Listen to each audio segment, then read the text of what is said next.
What's up, you guys? Slim here with my boy Asian Persuasion, and we are here with a true OG. Yep. I call him Shady, bro. But what is your name, and what did you do here at YCS Dallas? My name is Brian Snow, also known as G-Bind, Ego Boost. Ego Boost. I got top 32 at YCS, so Spyrals. Awesome. Nice. All right. Anything you want to say before we go into deck profile? They need to change Spyrals up, man. Spyrals a little too The guy busted. that plays it even I've been said. going for 4 years now. I went back to college, graduated, and then I came back. It's my first event back, and then I saw the power of Spyrals, and I was like, wow, that's insane. They don't say once per turn on that card. Right? Anyone who wants to know, this man has been around since the beginning of time as far as this game goes, so he's seen it all. I have 11 regional tops, like 6 of them were back-to-back. Back in the Shonen Jump days, baby. Yep. No, they were pretty tough. Those were the good days. Yeah, it was I good miss those days, days, man. I suck now. All right, man. Well, long time coming, well deserved. Let's see it. Okay, so I started out with 3 agents, Spiral agents. Card's really good. It's not very much to say about it, but oh yeah, actually, me and Andy were actually practicing with this card. Actually, there's actually a correct time to actually blind it. It's not actually really a blind though. So what happens is when your opponent starts trying to go off, and as you see them start getting rid of their spells and stuff like that, or getting rid of their monsters or vice versa, that's when you call it. And actually, majority of the time, you probably call it right. So unless you're just really, really unlucky. But there's actually good times to call that blindly. 3 drones. Legal stacking. Yeah, this is ridiculous. I think this is a really unfair card. It really is. Before the deck even came back, I was playing zoos, and everybody was telling me about drone, and I just like, wow, I don't think a card like this should exist, because it defeats the purpose of the game, because you get prepared for an event, and then you get stacked. Yeah, legally. Which is really unfair. So like, I don't know about that. They should really do something about this. 3 quick fixes. It's not once per turn. Yeah, exactly. Why is it not once per turn? But it's really busted. I learned the combos. Literally, Andy sent me something the day before, or 2 days before. Yeah, a day before the event. I studied all of Japan's pretty much like combo loops, and it's pretty insane. So literally 1 day before. So all right, so Master Plan. Master Plan is busted as well. It's a great card. Sleeper.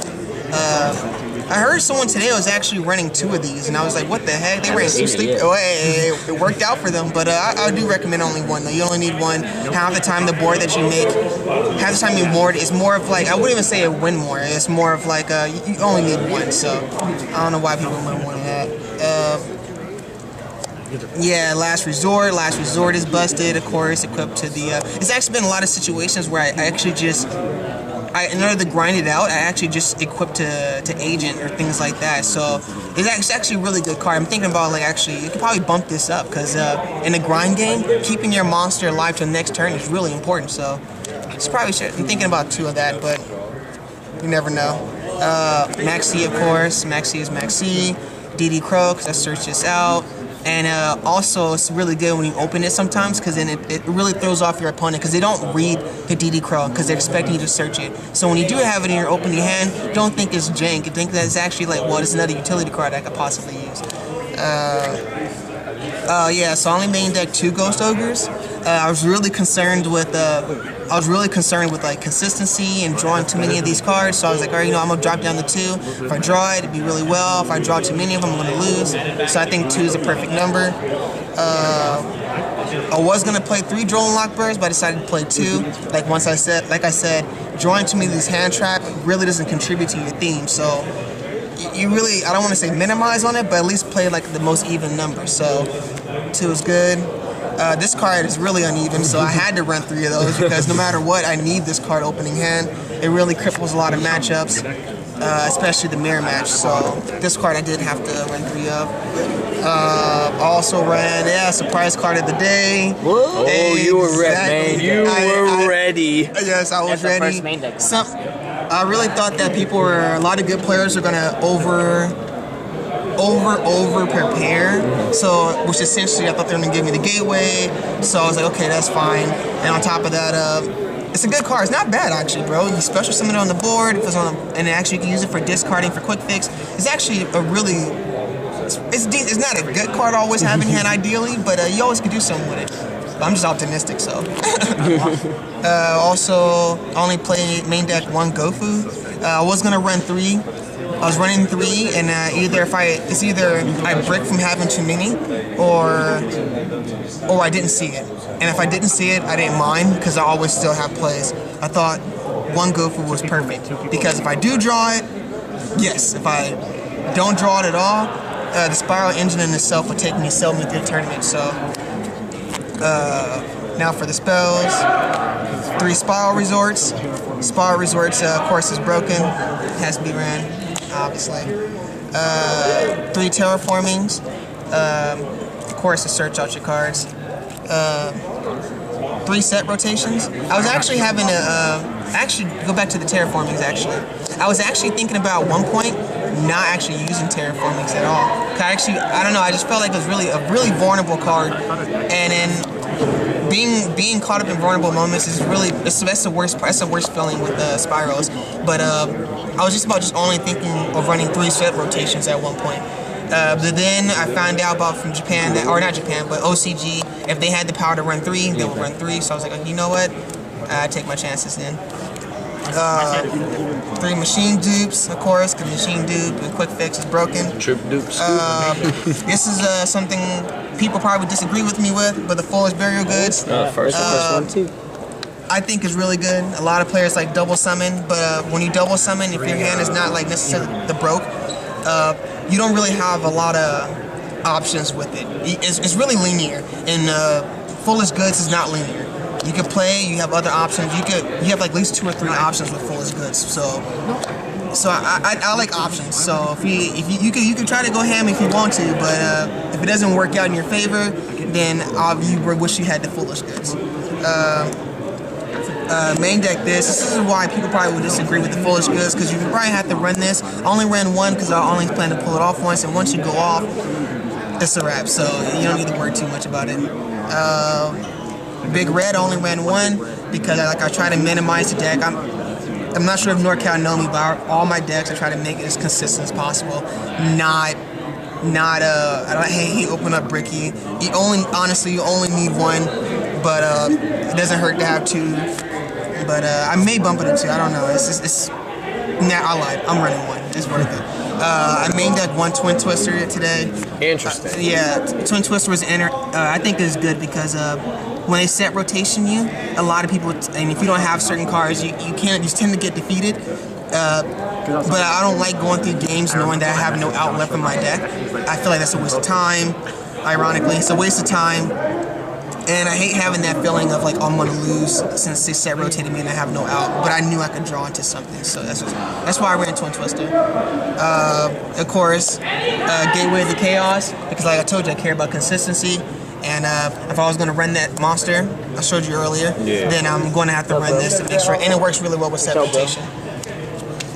And then, we got the Trap cards, Spiral Mission Rescue, and the Wing Blast, which really, I think, honestly, made me really excited about the game because I'm not sure if you guys know I got a lot of tops with Teledad, and this reminded me of Teledad. So I was like, yes, I could play something like Teledad again. So, alright, so side deck, we got 3 Winter Cherries. I actually don't like this card very much. People are telling me, oh, you should probably main deck it. I don't know, man. I Winter Cherries people, and I guess it won because people are so linear nowadays. But when they Winter Cherries me, I didn't lose really. So I think in my last top 32 match, that's the only time I ever lost against Cherries. But I don't normally lose it. I just bring out, which is another card I'll show you later on. But here you go, 3 strikes. I think strikes are really good. Opening up your board, not necessarily overcommitting, but bringing out a decent board and setting down like 3 or 2 traps, it makes a big difference. So, especially the fact that you can utilize this against their hand traps as well. So it's a really good card. Solemn Warning, of course, because Solemn Warning is Solemn Warning. And also, summoning is really important in this format. If you can't pull off your summon, you're pretty much screwed. Zombie World, this thanks to Andy. He told me to run this because Draco. I didn't play any today, but you never know. There's a lot of people running rogue decks nowadays, so 3 system downs just in case. Just in case I'm going against ABCs. I didn't play any, but I was still prepared for them. Actually, I think there's an ABC that almost topped today, or if it not did. But 2 Twin Twisters are really good cards. Twin Twisters buses, they're outs of things. They're especially if you're going second. Yeah, if you're going second and your opponent has like 2 or 3 back row, which is probably some strikes. Also today, Twin Twister and also hit a what's that card called? Artifact Sanctum, which really pissed me off because I was like, really? That guy prepared for this? That's pretty insane. Shout outs to him for that. That was pretty awesome. Dark Hole, because Dark Hole is Dark Hole. It's out, and then Regeki. Alright, for the extra deck, we got Firewall Dragons. Firewall Dragon is, I don't know, I got back to the game, Pendulum was a thing, and I was like, what the heck? And then all of a sudden, right after that, it was Link Monsters, and then when they brought out Link Monsters, they brought out this. I'm like, bro, Yu-Gi-Oh's getting insane. Firewall is pretty broken. It's probably going to be pretty expensive for a while. Double Helix really contributes to the theme. I was going to run 3, but 3 is overdoing it. I ran this one as well. I feel like that was actually, this actually came up quite a bit. I really utilized the draw 1. Like I told you, I try to be as consistent as possible, and I try to utilize the draw 1 because I knew I was going to need to draw more cards over my opponent. Eventually, Decode Talker is probably like my least favorite one. I don't know, if you knew me back in the day, I hate giving my opponent any kind of advantage whatsoever. And this little zone right here gives my opponent a chance to come back. And I don't like it, to be honest, but I can see why it's a must at this point. Yeah, this is up for debate right now. I don't know about Decode Talker. Chalice, the Priest. Priest, of course, as I combo that up with the, I forgot what her name is. What's his name? Negrisha. Yeah. So, like, that worked out really well. This guy, the fact that he's 26 is actually really good because, like, you could do some massive damage with this alone. Not even adding if you completely go off. So, and there's been times where I had to do that, just attack for damage, especially near time. Proxy Dragons, great, love that card. Oh yeah, this is the card of the day right here. Oh yeah, that barrel. Bro, I don't know what's up with Yu-Gi-Oh players, bro. You would think after all these years they would learn to read cards, but this is probably one of the best cards in the deck. People drill and lock me. I still got out. I just pretty much sat on this, and my opponent, I put him on tilt because they're such a linear players. I'm like, why is he acting so linear right now? It's not that hard to get around it, but due to the fact that it does so much and you don't read all of it, I took that to my advantage. So, but this is probably MVP of the day. I'm pretty sure it's not gonna be the only freaking deck report that says that. Ancient Fairy Dragon is busted. Ancient Fairy Dragon is probably I didn't bring him out that often because I only run 1 Gofu, but I did bring him out once. It was okay, you know what I'm saying? I needed the life points, so it's pretty busted. And I got the search. Coral Dragon, I barely used him today because I only run 1 Gofu. But Coral Dragon, I wouldn't recommend not running. This was too busted. I think that's the search for the DD Crow. Yeah, search for the DD Crow. Also pumped my monster up, doing the extra damage. It's really good. This card is really good. Ironically enough, like everybody's getting mad at me because I didn't bring him out enough. But because I didn't necessarily need to go that route. I felt like it was really a lot of committing. But I wouldn't recommend not running because the situation does come up. And Sylvan Princess because you might take that chance and draw an extra card. Yeah. So yeah, that's pretty much the deck. Shout outs, bro. Yeah, shout outs. I know Team NorCal pretty much damn near disbanded, but I'm still there. So Team NorCal, shout out to you guys. Always in the hearts. Yes, yeah, all my homies out there. Especially Adam, because if Adam didn't win the YCS, I probably wouldn't be playing right now. He kind of forced me to play again. Oh, okay. Yeah, it was, but yeah, I had to play because Adam won. So shout outs to Andy. Andy, thanks to Andy over there, right here. Right over here. Thank you. Andy saved me a lot. Got back into the game. This guy kind of like crunched me through. He caught me back up. At least caught me enough to top. So, which is really good. It's really impressive. Shout out to my squad out there in the NorCal. Shout out to Alec. We did play testing 2 o'clock in the morning. That was pretty random. Shout out to Ulysses and Edgar. You probably don't know them, but Edgar and Yuli, they're like my closest partners. They freaking, if it wasn't for them, I probably wouldn't be playing Spyrals right now at all. And yeah, shout out to them, much respect.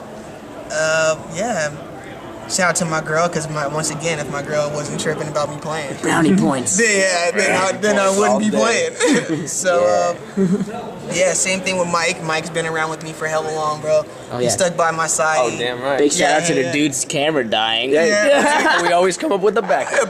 Right? No, but Mike had my back since day one, bro. Like, he's been even through all the regional tops. He was like, "B, bro, we need to get your top so we can." And he came back out of nowhere. Yeah. And did Oh, it. mind you, I quit about 4 years ago, and then I came back recently, and it's the first big event. Yeah. And, You got that And top. you got there. and I got there, so yeah. Congrats, Shout out. man. All right, man. Congratulations. All right, for sure. Proud of you. This will be one of many. Yes. So. Yes. All it takes is one. The first All one. right, All right, man. first one gets you Congrats, there. bro. And thank you for the deck profile. All right, for sure.